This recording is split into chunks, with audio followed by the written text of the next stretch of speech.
Well, picks and bans kicking off. No changes yet from either squad. Graves, Lucian, Syndra, Hecarim. Okay. Unicorns of Love committing to the same strategy they have done in the 2 previous games. And the final ban from SK will be the Cassiopeia. From the Unicorns. Yeah, there was not really a whole lot to talk about there from Unicorns of Love. So SK Gaming in this situation, you're still going to have that Z, which Power of Evil is going to have to pick Cho'Gath into. If we look at the recent picks from him, we obviously don't know if there's the likes of an Urgot for him. SK Gaming does have the last pick, so you don't need to show your mid laner at this point. Top lane is fine to pick here. Seeing as Morgana's been taken away, Maokai has been normally the go-to one, but then you get that bad situation where you can't really engage. Shyvana also, Freddy. Well, this is something we talked about on Freddy. I like that. We were discussing his Hecarim and the lack of home guard the few times we've seen it. There's no smite yet. It's gonna come, don't worry. All right, can't just saying. But it kind of fits Freddy's playstyle. Yeah. He likes to push, he likes to duel. With the burnout, he's even going to be able to roam between lanes if he needs to move instead of Exactly. And he can also invade into the enemy jungle. If a lot of things is going on the bottom side of the map, that's where Freddy normally likes to really get in and take away camps from the other jungler. He can do this on the Shyvana, now also swapped over to the Smite, obviously. And then Gragas, different style for Svenskan compared to what we normally see. No Rek'Sai in Italy, at least in the early power. Gragas, though, give him a few levels, around level 5 and level 6, he becomes very strong himself. And obviously going to be a bit more late game focused, though, in this case with Shyvana with the Cinderhulk and then the Gragas. So double tank setup already from SK. There's the Udyr, which was used against Gambit a few times. Super early lock-in this time round. Udyr, of course, did well into those low damage compositions. Yeah. When he knew what he was up against. I'm not sure. I think SK have got a deep enough champion pool that can play around this. Let's see what they opt.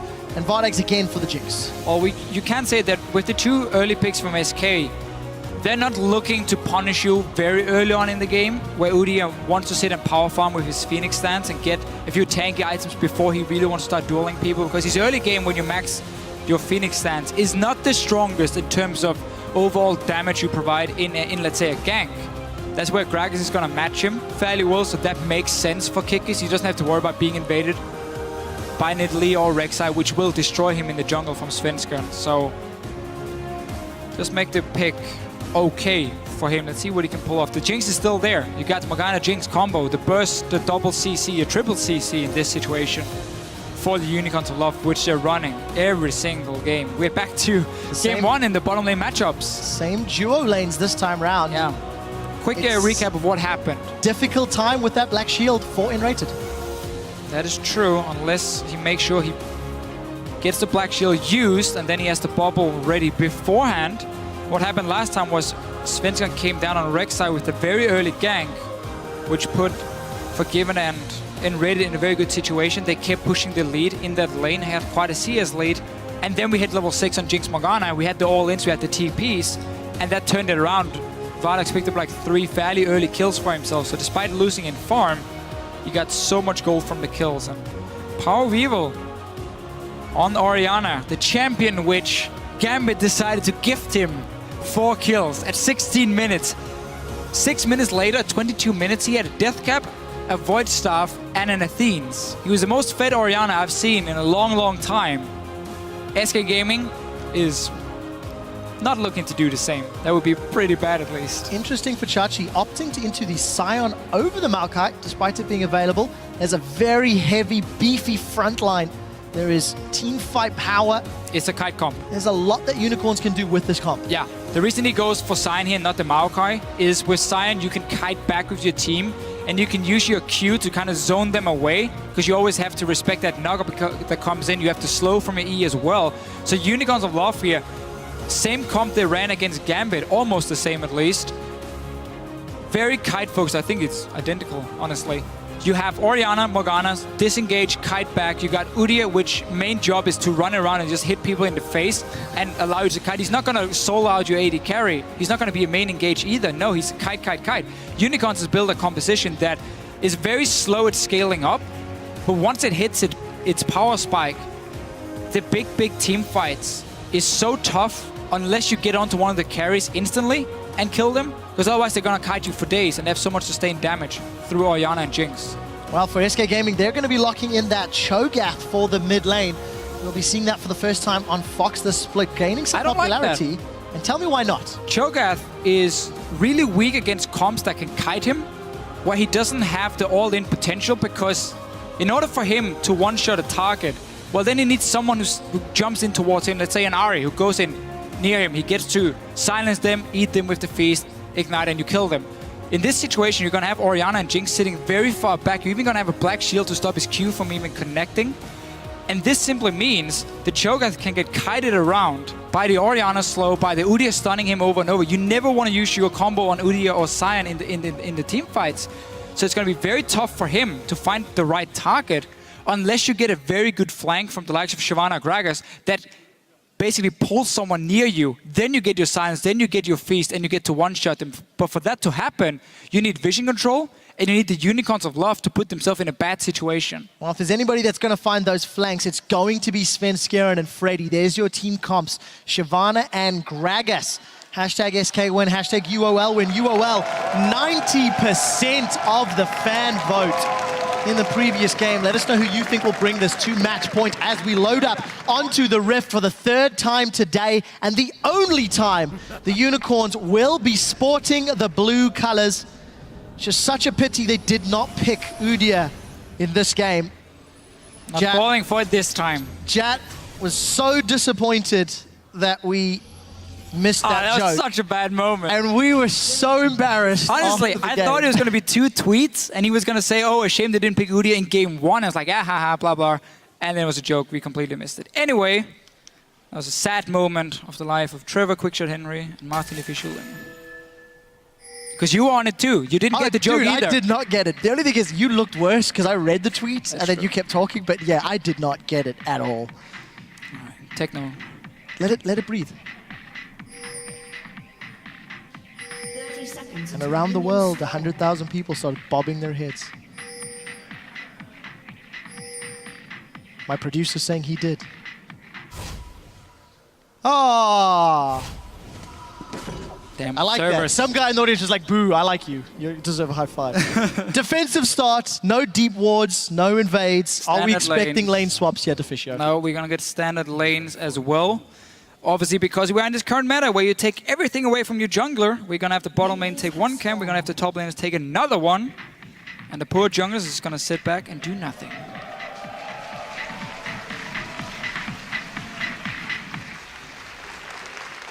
Yay! So let's find out which jungler can make the most of the early game. I'm so surprised about this Cho'Gath pick, because whenever I talk to some of the mid laners in the LCS, they're like, yeah, we never want to pick him if we can get kited around, if there's not like a clear target we can one-shot. And this was the last pick from SK Gaming coming in. Let's see if they can do anything in the laning phase. Obviously, back to their game 1 kind of strategy in terms of pick comps in terms of the composition and the play style from SK, not the 1-3-1 assassin mid lane, roam around the map. No, this is very teamfight focused for both teams. And then you obviously have the double smite now on SK Gaming, which you can use if you get a lead in your lane to start invading in on the jungler. But Orianna and Cho'Gath, it's going to be a bit of a farm lane. Oh, Enrated gets caught by another skill shot early, but there's not enough damage this time around. Here the level 2! Level 2! No flash bear slap today, but Enrated forced to flash away defensively after eating a Hillesang binding. Got to be very, very careful to not get caught out like we saw in the previous game. But does have some sustain, burning through those biscuits and healing up as best he can. Here's the downside though, if you go for this level 2 gank in the bottom lane. You show yourself on the map, so Svenska now can pick where does he want to go and which camps can he take. Luckily for Kikis, then Svenska didn't start on the blue buff, and therefore he gets to take one as well. And Svenska started his own blue, he've obviously just run across the map, potentially been able to steal it away from Kikis. But that is not the case here. So both junglers are taking each other's camps and buffs. One extra one here for Sven with the Grom still alive on the top side. Well, we'll see who can continue to grow their lead. Fox farming up defensively against Power of Evil. He's using that command attack just to bully the little miniature Cho'Gath. Of course, Cho's passive is going to keep him relatively well sustained, so not feeling the pressure yet. Let's carnivore powers, and we do see the wave being pushed back, his Power of Evil no longer at risk of pushing past his own river. And we're most likely going back to the game one fairly passive early game in terms of what we expect to happen. There's a lot of fights going on, but none of the laners have any clear-cut kill pressure on each other. Farm lane in the mid lane, you got that shield from Orianna, you're gonna go for Athenes, so the one-shot potential of the Cho'Gath goes down.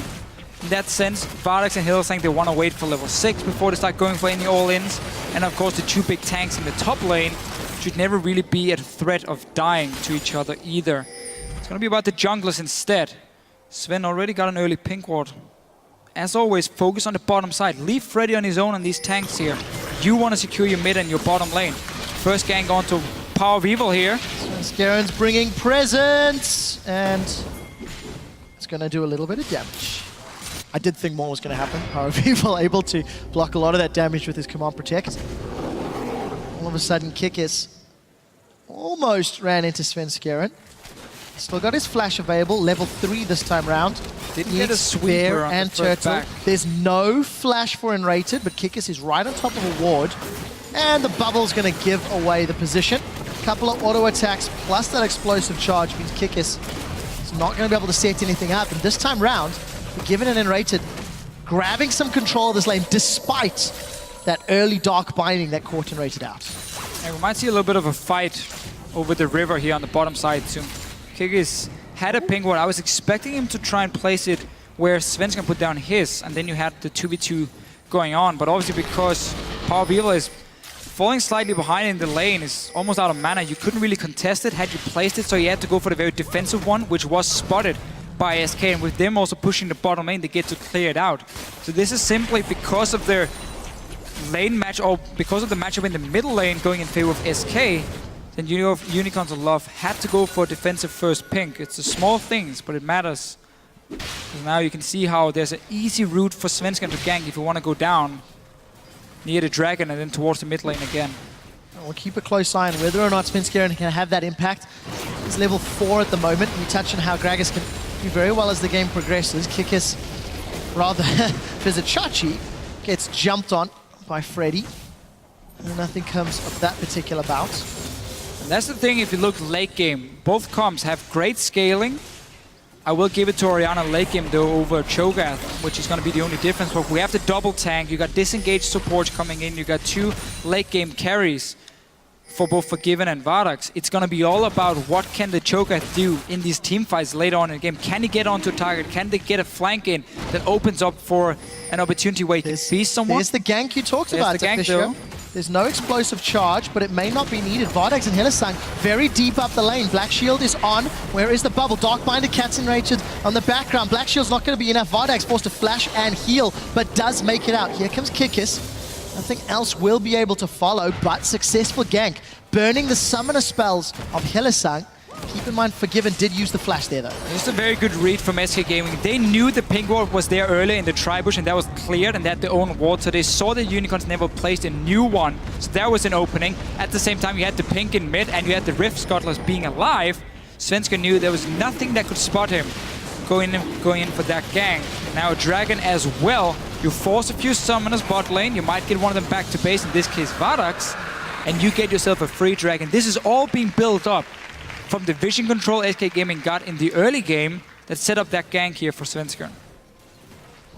The advantage then to SK in this third game. Forgiven and Enrated still sticking around in lane. VODS has been able to return. It looks like Enrated has started to back off.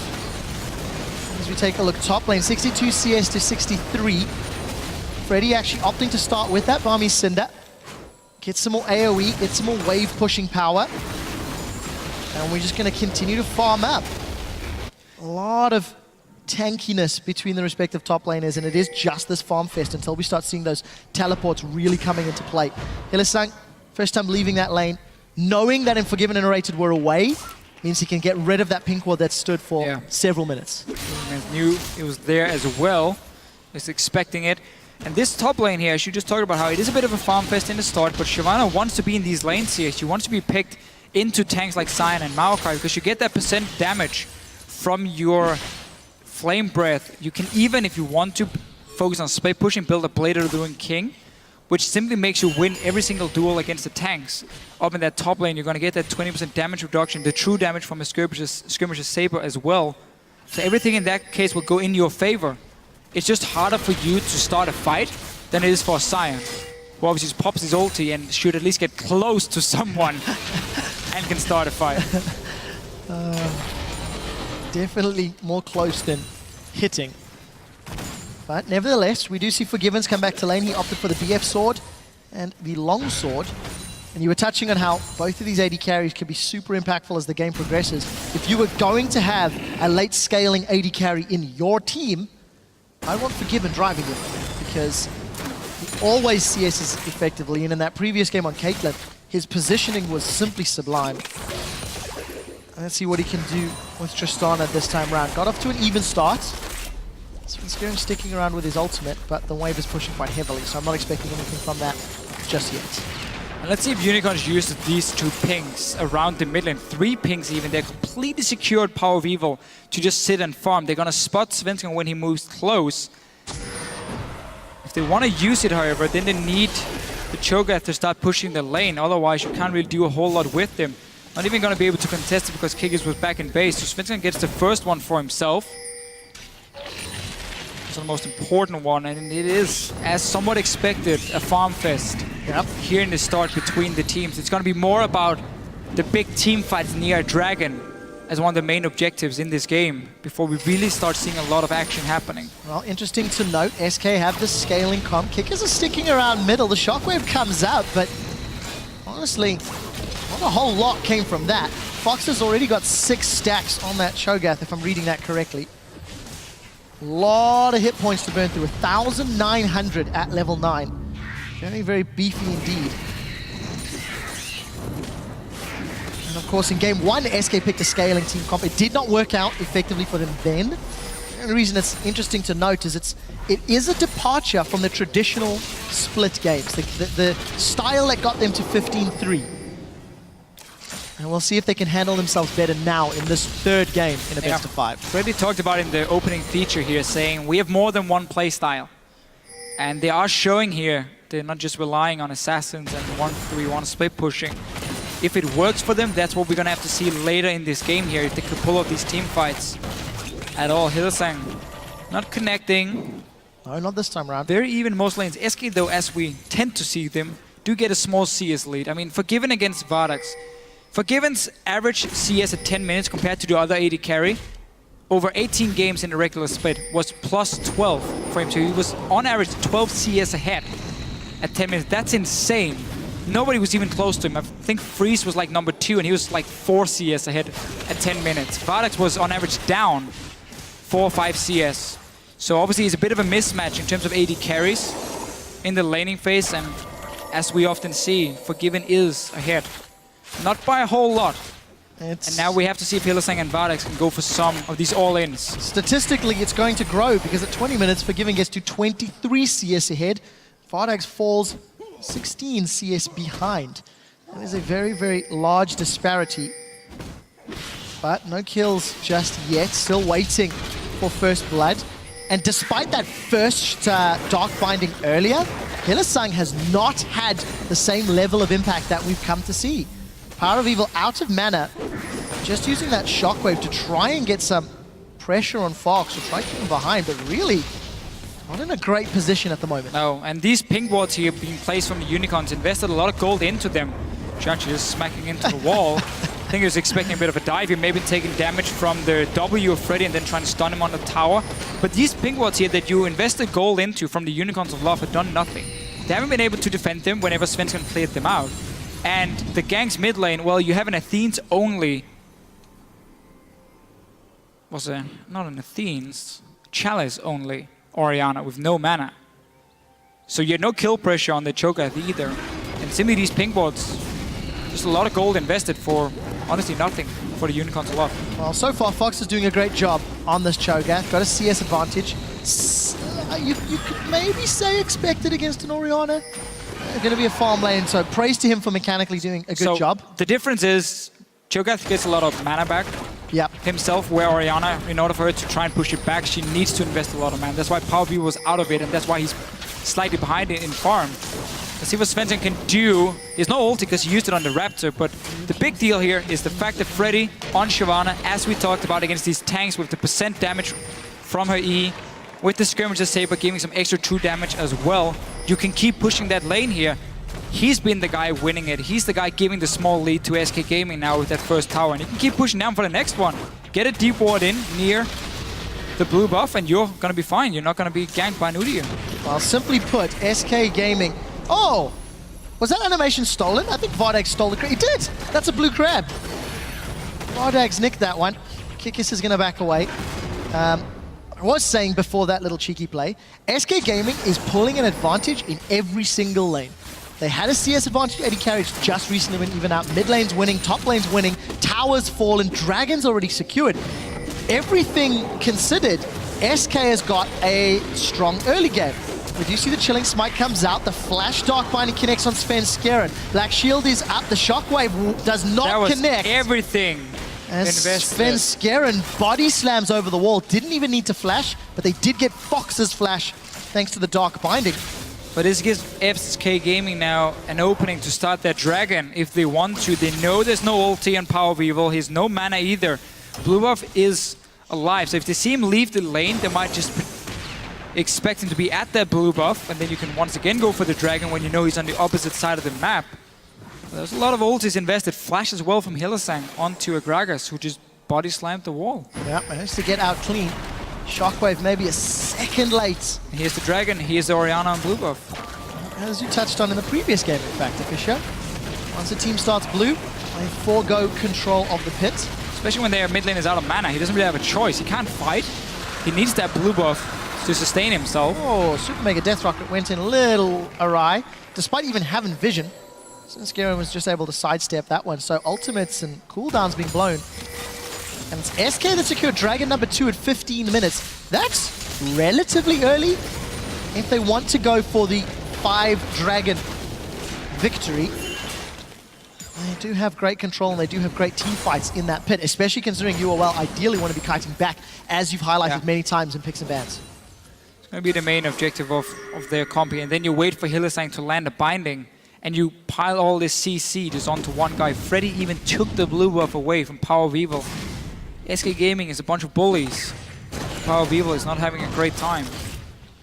Definitely not. But on an Orianna, you kind of expect that. It is a champion that scales up. You don't tend to think of Orianna having that great... No, but that's why you need that blue buff. This is one of the good things about having Smite in your top laner, is if you're in this situation where there's 0 kill pressure on you from an out-of-mana Orianna and a Scion, you can roam into that enemy jungle, you can contest these buffs here, take away some of their camps, and then you just get so strong in the late game where everything starts stacking up for you, which obviously is the whole goal here for Freddy and SK, and they can be super happy with how this early game has gone, because they're getting all the farm they need. So, got the dragons. Deficio, I have to ask now, we're approaching 20 minutes.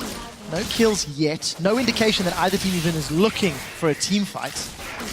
What do each respective squad have to do to start getting advantages and take control of the game? As it stands... I would go dive the Jinx, because she's immobile. While she does have a black shield, and you need to make sure you can see where the people are. You can move away from Power of Evil.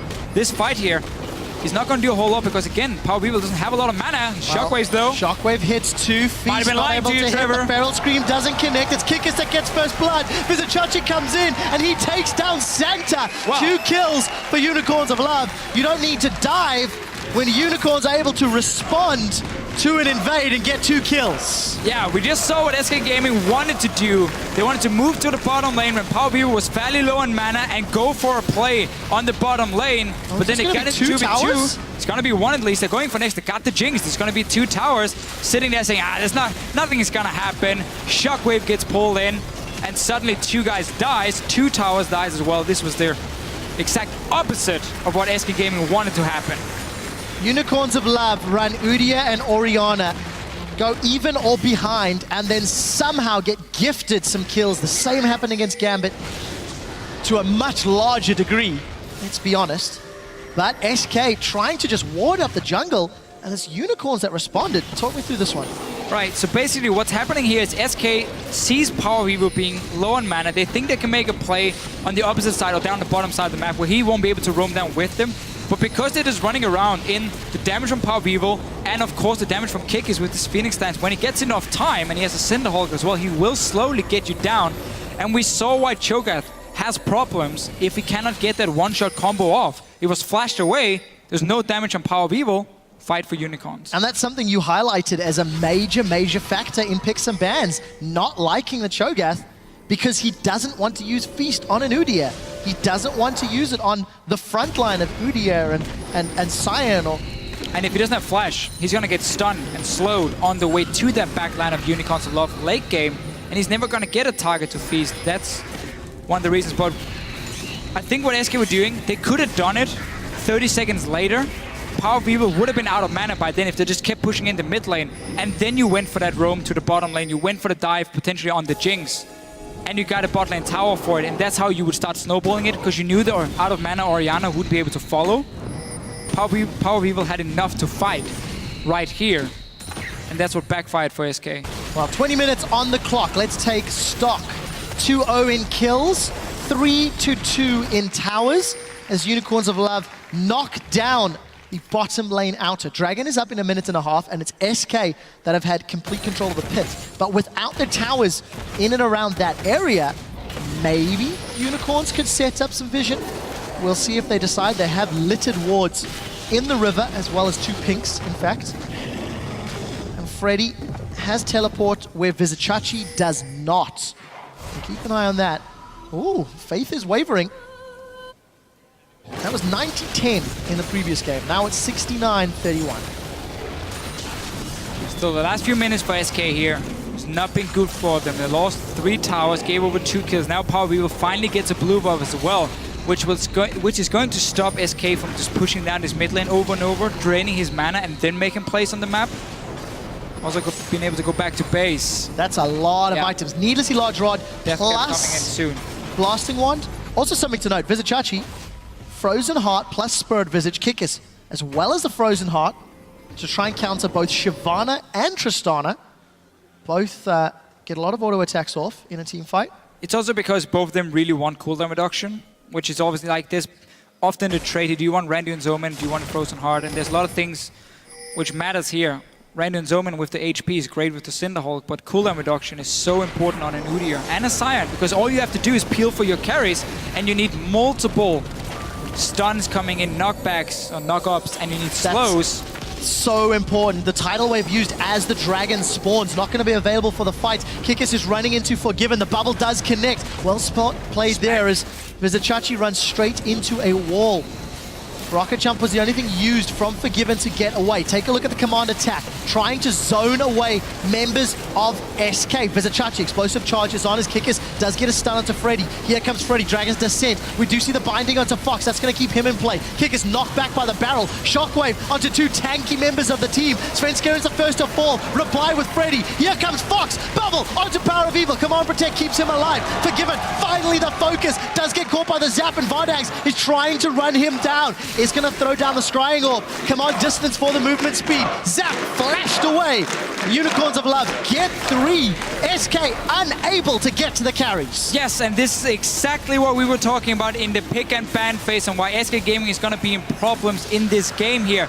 Notice the difference between Power of Evil and then the likes of a Cho'Gath in the fight like this here. Let's see it again. The 2 tanks on the front from Unicorns of Love. That's great positioning. Even Shyvana doesn't get a flank, so there's nothing really hitting on VODS or Power of Evil at this point. Cho'Gath on the other side. Kikis just stays alive as well, and you can see how SK Gaming is simply unable before the very end here. Power of Evil gets knocked up, moves into it, then gets bubbled. We get the feast finally, but it's not enough, and you simply had no damage on these carries here in the back line. You couldn't get to them. Unicorns of Love come out with another team fight victory. They get themselves a dragon. And we did catch just in that little picture-in-picture that VODS almost got blown up by Forgiven. But was not to be the case. Forgiven still with a sizable CS advantage. This guy does not CS at anything lower than 10 CS a minute minimum. When you see Kikis even able to defend the Gromp, I believe.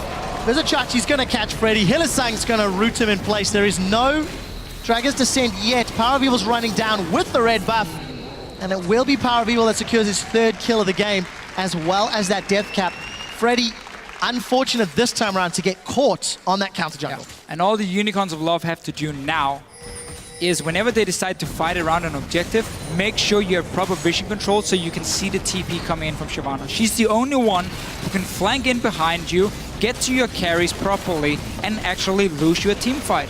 So whenever the next dragon spawns, look for Unicorns to move down 90 seconds before. Defensive pink wards, so you can see if there's any wards behind your carries that they can teleport to. And then ward into the entrance of the blue buff, and you see SK walking in towards you, and you just decide to fight because your late game is absolutely fantastic. You already got a big goal lead. You don't have to take any chances anymore. As long as you see the Cho'Gath and the Shyvana TP, you're fine. Wow, tower's gone, and Freddy's not even able to complete the teleport. Officio, we're 25 minutes in. The Morgana pick has impacted picks and bans, and it has encouraged a scaling comp from both teams, as it did in Game 1. In Game 1, Unicorns had a near flawless control game. They played the objective smart, they didn't fall too far behind in the laning phase. It seems that in this series, when SK is playing the slower, stallier late game comps, it's Unicorns that has the edge. In Game 2, where it was chaotic in early game, then more determined for SK to make aggressive plays, SK seem more at home.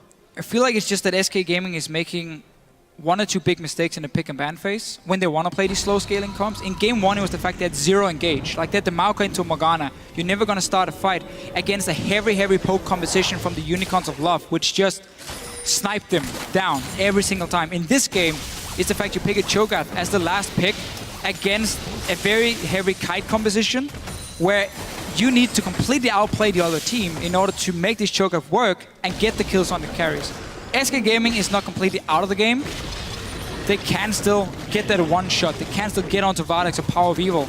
But they need Unicorns of Love now to make a mistake and outplay them, honestly, in order to get there.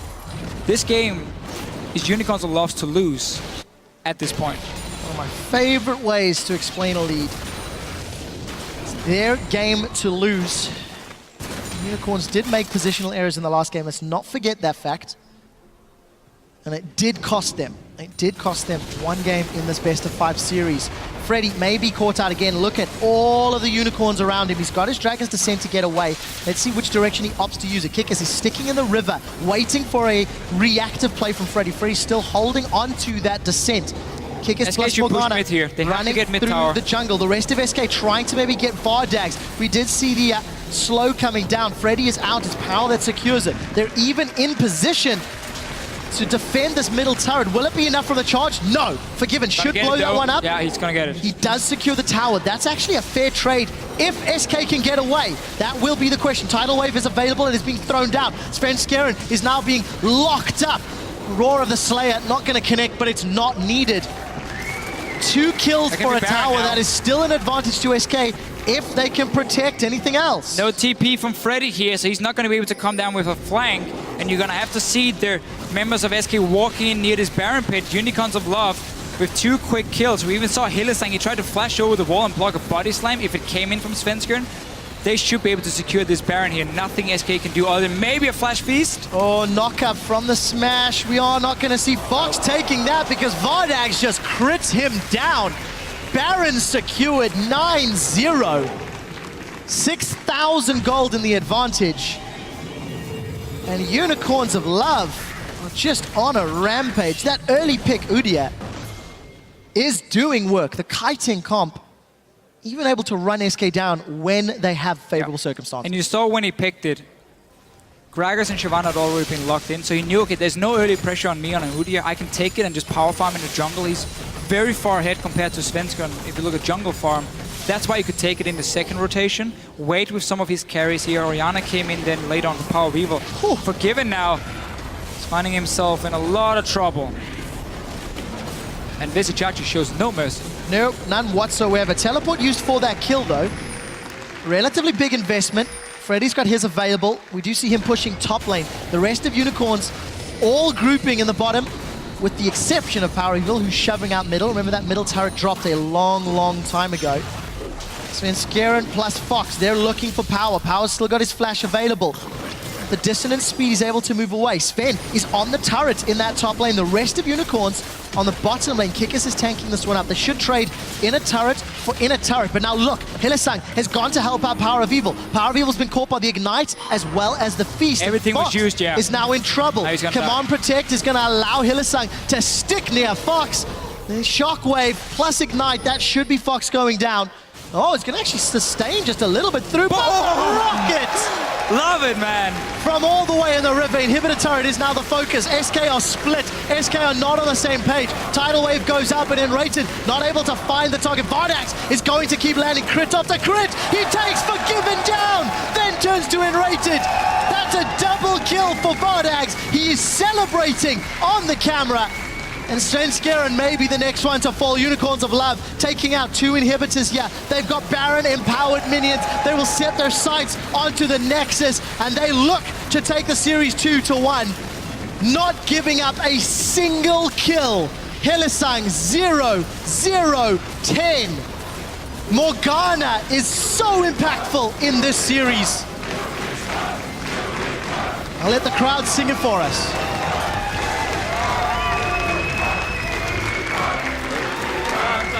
Yeah, I feel like we honestly talked about it already. In the pick and ban phase, the last pick coming with the Cho'Gath, big mistake, and the only way for SK to make it work was what they tried to do, where you want to push down the Orianna, you want to make sure she uses all the mana, and then you get a free roam down through the jungle, place of your D-bots, and you go down to that bottom lane. You have Tristana who can then fast push down the tower, or you go and dive to Jinx Morgana. That's the way to use the Cho'Gath, which is what they tried to do. Did it a few seconds too early, so there was some mana on Power of Evil, got caught in that 2v2 fight, and that's where we just saw why Orianna is so good. And just kiting, you can never get to her. And this is one of the very few times where we get to look at a team where, this is going to be a little abstract, but when you're explaining the decision-making and what people can do, you had discussed the dive for SK Gaming on the bottom lane, dive Jinx, not 30 seconds before that. And Unicorns were in place to defend against it. They still had the mana. It was a little bit of a poor execution. It's very rare that teams in the game may be reading the same scenario. You know, Unicorns of Love, having the ability to respond, you have to praise them for that. Yeah, you have. And you have to remember that Power of Evil was the first mid laner to play Cho'Gath here in Europe. So he knows that matchup. He knows, okay, what can Cho'Gath do here to win the game? Okay, he needs to get out of this laning phase. He needs to get down and make a play somewhere while he can feast the target and one-shot them. So he was like most likely expecting all this to happen because the laning phase was just going very slow for both. SK got 2 dragons as well. But the problem was, yes, you get 2 dragons. The next one, when it spawns, that's where you have this mismatch in terms of compositions where one guy can't really do anything. We saw the Cho'Gath just stand on the other side of a wall, not really adding a whole lot, where the rest of the Unicorns could kite. So it wasn't enough for SK just to win. I also think SK have to reevaluate the Nami into Morgana. Game 1, there was not a lot of impact. It simply did not work out. You've already explained how the Black Shield and Bubble can interact with one another, but it's simply not showing through. And I feel there was some fantastic anti-engages in the mid-game in Game 2, but Tidal Waves had little to no impact. Bubbles, yes, look, the team fell behind. So, of course, as a support, you're not going to be game-changing when your whole team's behind. But I feel when you've got a player like Enrated who can engage, maybe they need to look at something else to see what they can do in that role. When it comes to that Morgana and Nami thing, I think it's more about the AD carries in this situation, because you pick Tristana, who's so weak in the early game, and the reason you pick Nami next to it is to give her somewhat of a safe laning phase, because Nami's so good in that lane. If you pick Nami and a Caitlyn, that lane is yours. You destroy it, because whenever Morgana Black Shields as well, especially in the early levels when it's only rank 1, you got rank 3 on your W from the Nami. That even breaks the Black Shield. Then you bubble after, or you just buff up your AD carry. So it's more the AD carry picky making Nami have a very boring laning phase, I think it's fair to say, more than just the support picks themselves. Well, we'll find out whether or not the teams agree with that as we get into Game 4. But before that, let's check in with the analyst desk for a look into Unicorn.